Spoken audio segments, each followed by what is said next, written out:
महर्षि रमण के साथ सत्संग करते समय एक साधक ने पूछा कि महर्षि, आप कहते हैं कि मैं की खोज करो, मैं कौन हूं इसे जानो, लेकिन क्या परमात्मा में, भगवान में दृढ़ भावना, भक्ति भाव रखना आपकी खोज की पद्धति से अधिक प्रभावशाली नहीं है क्या?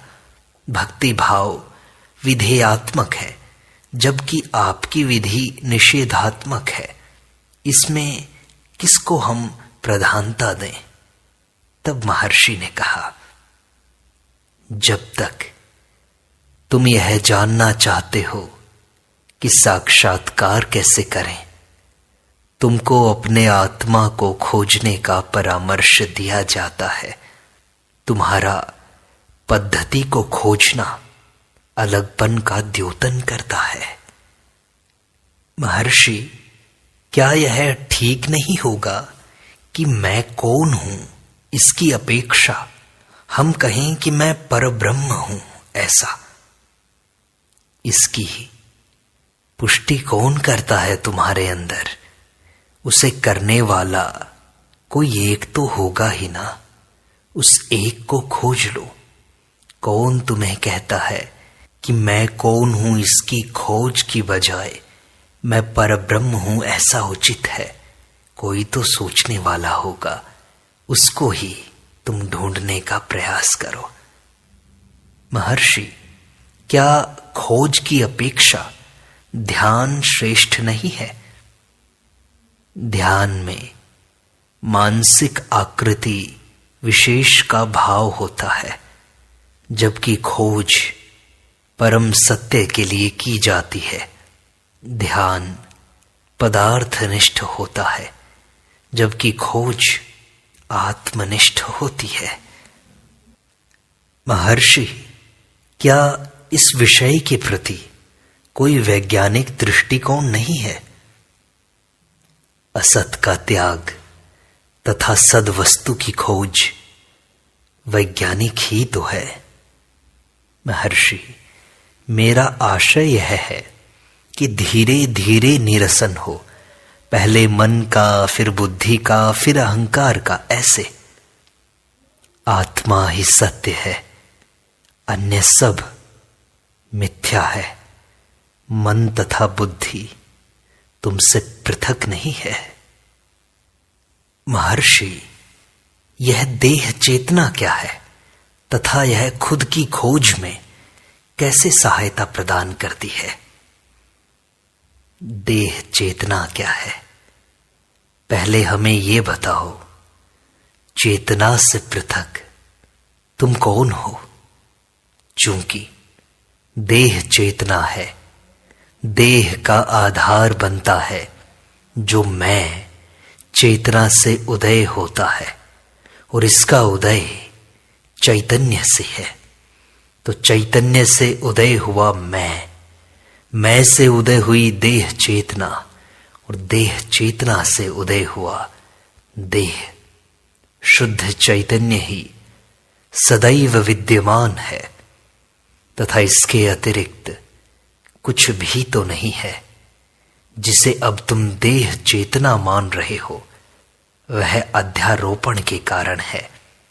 यदि केवल चैतन्य है और उसके अलावा कुछ भी नहीं है, तो उपनिषद जो कहते हैं आत्मनस्तु कामाय सर्वम प्रियम भवति, आत्मा के प्रेम के कारण ही सब प्रिय है, इससे तुम्हें स्पष्ट हो जाएगा। एक प्रश्न उठता है, उस अवस्था में आत्महत्याएं क्यों होती हैं? जीव आत्महत्या क्यों करता है? चूंकि वह दुखी है और अपने दुख का अंत करना चाहता है।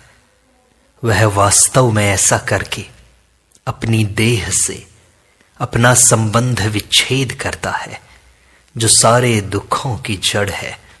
देह की हत्या करने वाला हत्यारा अवश्य ही होगा। वही आत्महत्या के पश्चात जीवित रहेगा, वही तो आत्मा है। महर्षि, आप कहते हैं कि जब हम खुद की खोज कर लेते हैं, साक्षात्कार की अवस्था पा लेते हैं, तो संकल्पों के अत्याचार से मुक्ति पा लेते हैं। क्या संकल्पों का प्रकृति की योजना में कोई स्थान नहीं है? चाहे निम्न भूमिका पर हो, पर होना तो चाहिए ना।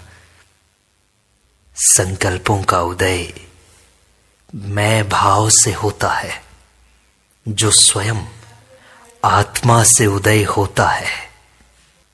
इस प्रकार आत्मा मैं तथा अन्य संकल्पों के रूप में व्यक्त होता है। संकल्पों के होने या न होने का क्या महत्व है? महर्षि, क्या उत्तम विचार साक्षात्कार में सहायक हैं? क्या वे खुद को जानने में उपयोगी हैं? क्या वे प्रामाणिक माध्यम अथवा साक्षात्कार हेतु पहली सीढ़ी नहीं है? हाँ, इस प्रकार वे निकृष्ट संकल्पों को दूर रखते हैं। साक्षात्कार की अवस्था से पूर्व स्वयं उन्हें भी लुप्त होना ही होगा। महर्षि, क्या साधना के संकल्प साक्षात्कार का ही एक पहलू नहीं है? क्या वे उस दृष्टि से सहायक नहीं है? साधना के संकल्प साक्षात्कार में सहायक हैं, इसी हद तक कि वे निकृष्ट संकल्पों को दूर रखते हैं। सारे संकल्पों को, चाहे वो साधना के हों या ना हों, सबको एक बार आत्मा में लुप्त होना होगा। संकल्प उत्तम हो या अधम हो, तुमको दूर ले जाते हैं, समीप नहीं। चूंकि संकल्पों से आत्मा अधिक निकट है, तुम आत्मा हो, जबकि संकल्प आत्मा से अलग है। महर्षि, क्या सभ्यता सामान्यतः धीरे धीरे किंतु निश्चित रूप से इस आत्म साक्षात्कार की सही दिशा में आगे बढ़ रही है? सभ्यता प्रकृति की योजना में ही है। अंततः यह भी सबके समान अपने आप को आत्म साक्षात्कार में विलीन कर देगी। महर्षि, क्या प्राचीन ढंग का एक उत्तम पुरुष आधुनिक सभ्यता के एक बुद्धिमान तथा व्यवहार कुशल व्यक्ति की तुलना में साक्षात्कार के अधिक निकट है? साक्षात्कार करने वाला मनुष्य देखने में गंवार प्रतीत हो सकता है, परंतु गंवार साक्षात्कारी पुरुष नहीं है। तो महर्षि, क्या यह धारणा उचित है कि समस्त घटनाएं जो हमारे साथ होती हैं ईश्वर के द्वारा प्रेरित हैं? क्या वे खुद की खोज में सहायक हैं, इस कारण उत्तम हैं? हाँ, ऐसा ही है। तथापि अन्य वस्तुएं तथा ईश्वर आत्मा से पृथक नहीं है।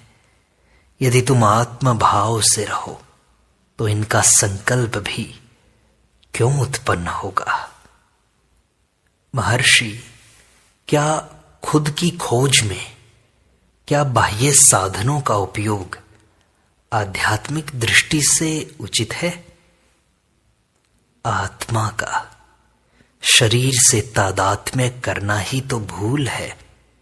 यदि भगवान देह है तो तुम उस देह से प्रश्न करो, किंतु जिसे तुम भगवान कहकर संबोधित कर रहे हो उसे जानो, वह देह नहीं है, वह आत्मा है।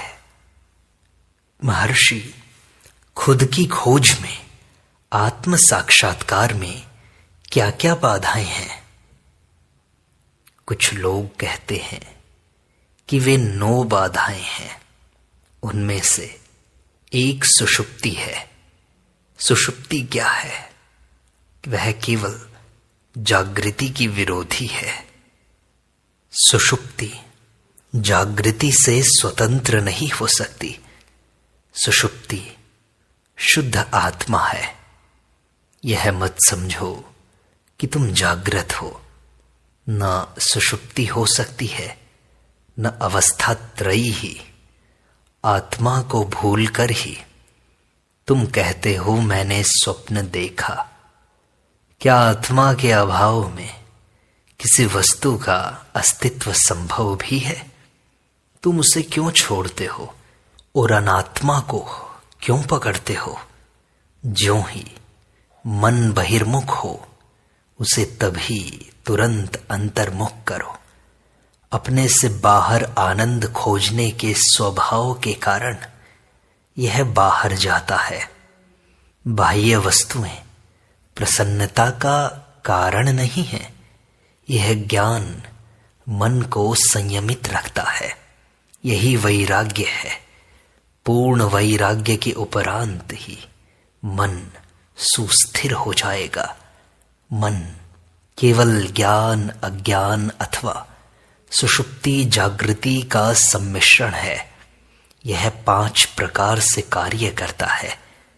क्षिप्त, मूढ़, विक्षिप्त, काषाय, एकाग्र। इनमें से केवल काषाय प्रवृत्तियों की अव्यक्त अवस्था है, स्वयं प्रवृत्तियां नहीं, जैसे राग, द्वेष इत्यादि।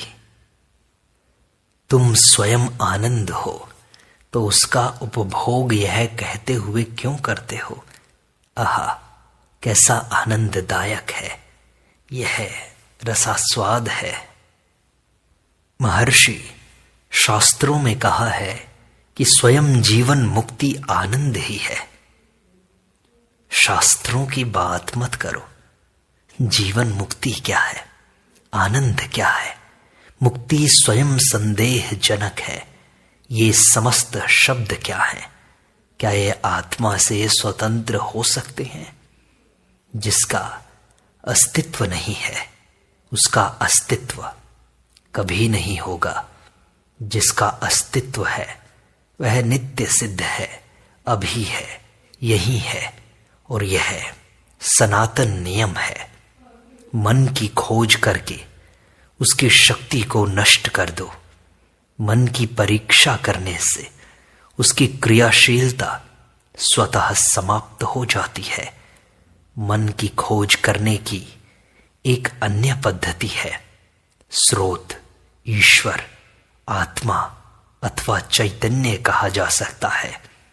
एक संकल्प पर ध्यान केंद्रित करने पर अन्य समस्त संकल्प लुप्त हो जाते हैं और अंत में वह एक संकल्प भी नहीं रहता। संकल्पों पर नियंत्रण करते समय सतर्क रहना आवश्यक है, अन्यथा गहरी नींद आ घेरती है। महर्षि, फिर खुद की खोज हम कैसे करें?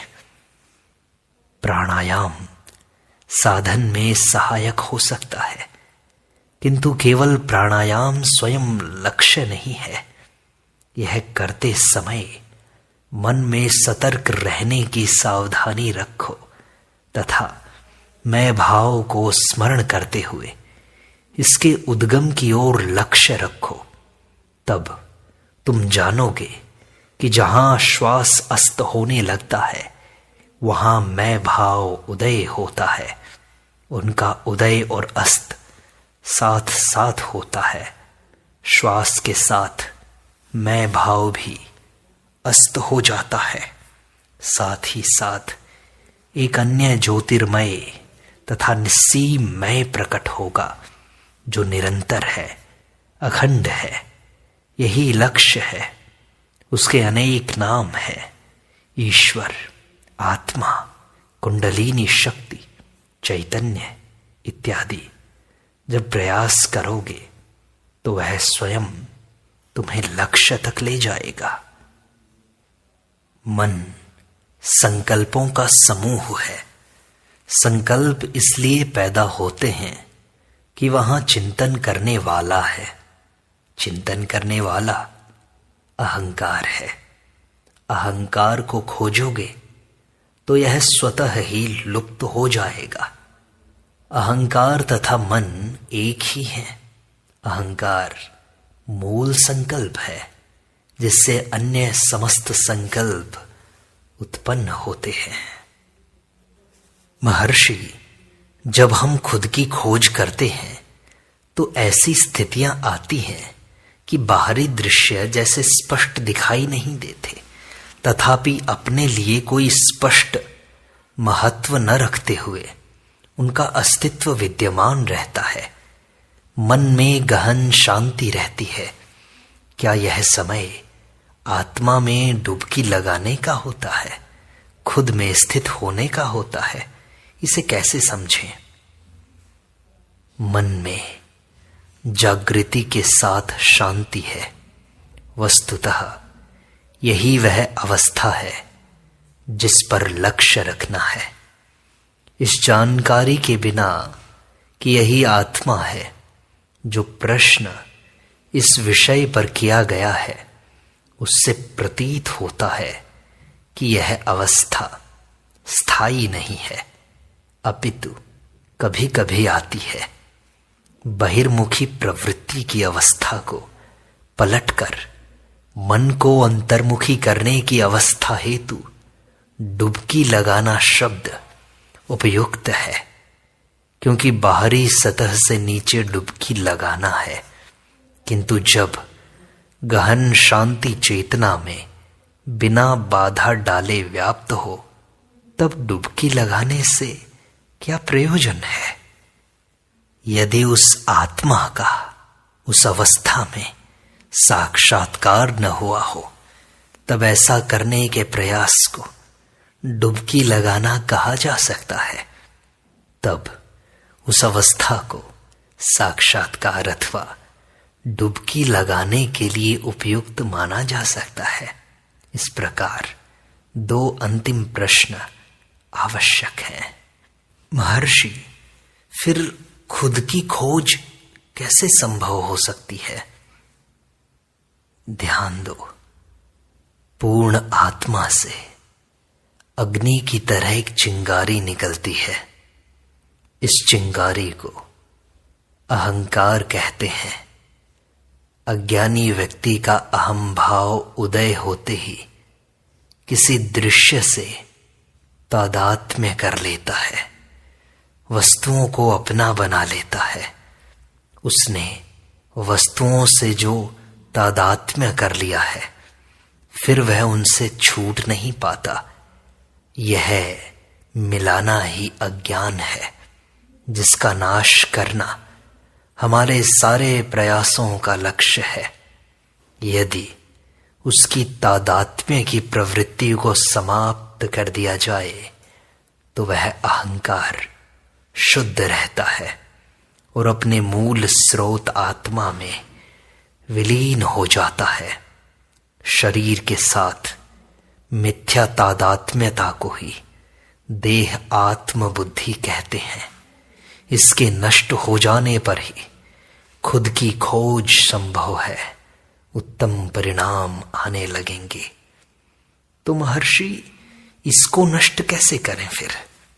हम गहरी नींद में देह तथा मन से संबंध बनाए बिना ही रहते हैं, किंतु अन्य दो अवस्थाओं में, जागृति तथा स्वप्न में, हम उनसे संबद्ध रहते हैं। यदि हम देह से संबद्ध होते हों, तो हम सुषुप्ति में बिना देह के कैसे रहते हैं? हम अपने आप को उससे अलग कैसे कर सकते हैं जो हमसे बाहर है, न कि उससे जो हमारा ही है, हम ही हैं। इस प्रकार अहंकार शरीर से अभिन्न नहीं है। जागृत अवस्था में इसकी अनुभूति करना नितांत आवश्यक है। जागृत, स्वप्न एवं सुषुप्ति, इनका अध्ययन केवल इस दृष्टिकोण को प्राप्त करने के लिए करना चाहिए। शुद्ध अहम का अनुभव दो अवस्थाओं अथवा दो संकल्पों की संधि में होता है। अहम उस कीड़े के समान है जो पकड़ी हुई वस्तु को तभी छोड़ता है जब वह दूसरी पकड़ ले। इसका वास्तविक स्वरूप तभी जाना जा सकता है जब इसका दृश्य पदार्थों एवं संकल्पों से संपर्क नहीं रहता है। जागृत, स्वप्न तथा सुषुप्ति के अध्ययन से जो विश्वास पैदा हुआ है, उससे इस संधिकाल का अनुभव करो। महर्षि, मैं स्वयं की खोज करना चाहता हूं, लेकिन मन की शांति नहीं है। मैं कैसे ध्यान करूं? शांति हमारा वास्तविक स्वरूप है। इसकी प्राप्ति आवश्यक नहीं। हमारे संकल्प नष्ट होने चाहिए। महर्षि, मैं उनको नष्ट करने का प्रयास कर रहा हूं, पर सफल नहीं हो पाता। इसके लिए गीता में बताया गया मार्ग ही एकमात्र साधन है। जब कभी मन चंचल हो, उसे वापस लाकर ध्यान में लगाओ। अभ्यास वैराग्याभ्याम तन्निरोधः। अभ्यास और वैराग्य से मन का निरोध हो सकता है। अभ्यास तथा वैराग्य आवश्यक है। विस्तारशील संकल्पों का अभाव वैराग्य है। केवल एक विचार पर एकाग्र होना अभ्यास है। ध्यान का एक विधेयात्मक पहलू है तथा दूसरा निषेधात्मक। महर्षि, मैं स्वयं की खोज करते करते नींद में पहुंच जाता हूं और वहां शांति प्रतीत होती है। क्या नींद ही आत्म साक्षात्कार है? यह आत्मा है। तुम साक्षात्कार की बात क्यों करते हो? क्या ऐसा एक भी क्षण है जब आत्मा का साक्षात नहीं होता? यदि ऐसा कोई क्षण होता, दूसरे क्षण आत्म साक्षात्कार का क्षण कहा जाना संभव होता। ऐसा कोई भी क्षण नहीं है जब आत्मा न हो या जब आत्मा का साक्षात्कार न हो। उसके लिए सुषुप्ति को ही क्यों चुनते हो? इस समय भी तुम्हें आत्मा का साक्षात्कार है। पर महर्षि, इस अवस्था में मैं समझ नहीं पाता। इसका कारण यह है कि तुम आत्मा को देह से मिला रहे हो। मिथ्या तादात्म्य को त्याग दो और आत्मा ही प्रकट रहेगी। महर्षि, किंतु मेरे प्रश्न का समाधान नहीं हुआ। सुषुप्ति में यह आसक्ति नहीं होती। इसकी अनुभूति तथा अनुभव अभी है। माया का वास्तविक स्वरूप क्या है जो तुम्हारा वास्तविक स्वरूप नहीं है? माया के बारे में क्यों विचार करते हो? यह भ्रांति किसे हुई है? अपने वास्तविक स्वरूप को जान लेने पर मैं मेरा नहीं रहेगा। यही माया से मुक्ति पाना है। माया बाहर नहीं है कि उससे किसी अन्य प्रकार से मुक्त हुआ जा सके। स्वयं की खोज कर लेने पर मन के सारे विचार शांत हो जाएंगे। मन, अहंकार, बुद्धि, सारे संकल्प ही माया जाल बनाते हैं। जब तुम स्वयं की खोज कर लोगे तो ये माया जाल अपने आप कट जाएगा। तुम आत्मा में स्थित हो जाओगे।